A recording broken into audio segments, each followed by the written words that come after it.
And gentleman, Ugadi ಹಬ್ಬದ ಸಡಗರದ ಬೆನ್ನಲ್ಲೇ ನಾಡಿನಾದ್ಯಂತ ವರ್ಷ ತೊಡಕು ಹಬ್ಬದ ಸಂಭ್ರಮ ಮನೆ ಮಾಡಿದೆ.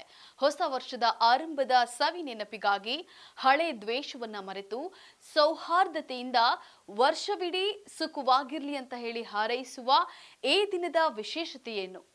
ಎಲ್ಲಿದೆ ಒಂದು ಕಂಪ್ಲೀಟ್ ಮಾಹಿತಿ. ಎಸ್ ವೀಕ್ಷಕರೇ, ನೆಲ ಜಲ ಭಾಷೆಗಾಗಿ ಪ್ರಾಮಾಣಿಕ ಪತ್ರಿಕೋದ್ಯಮ. ನೀವು ನೋಡ್ತಾ ಇದ್ದೀರಾ ಫೋಕಸ್ ಟಿವಿ. ನಾನು ಪವಿತ್ರ.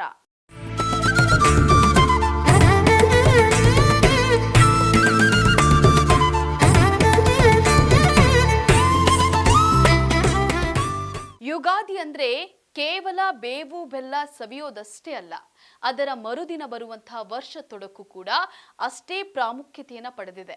ಹಿಂದೂ ಪಂಚಾಂಗದ ಪ್ರಕಾರ ಹೊಸ ವರ್ಷದ ಮೊದಲ ದಿನ ದೈವಿಕ ಆಚರಣೆಗಳಿದ್ರೆ, ಎರಡನೇ ದಿನ ವ್ಯವಹಾರದ ಕೆಲಸಕ್ಕೆ ಮೀಸಲು ಪಡೆಯೋದು. ಈ ದಿನ ಮಾಡುವಂತಹ ಕೆಲಸ ವರ್ಷವಿಡೀ ಮುಂದುವರಿಯುತ್ತದೆ ಅನ್ನುವಂತಹ ನಂಬಿಕೆ ಜನರಲ್ಲಿ ಮನೆ ಮಾಡಿದೆ.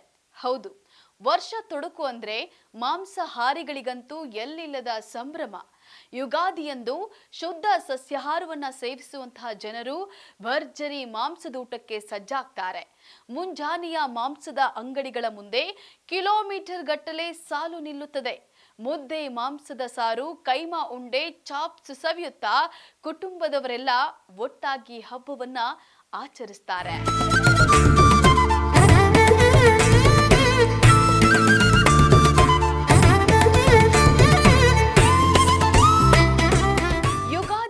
ದೇವಸ್ಥಾನಕ್ಕೆ ಹೋಗಿ ಪೂಜೆಯನ್ನ ಮುಗಿಸಿ ಬಂದು ವರ್ಷ ತೊಡಕು ಇರೋದ್ರಿಂದ ಸಂಬಂಧಿಕರೆಲ್ಲ ಸೇರಿ ಮಾಂಸದೂಟವನ್ನ ಮಾಡ್ತಾರೆ.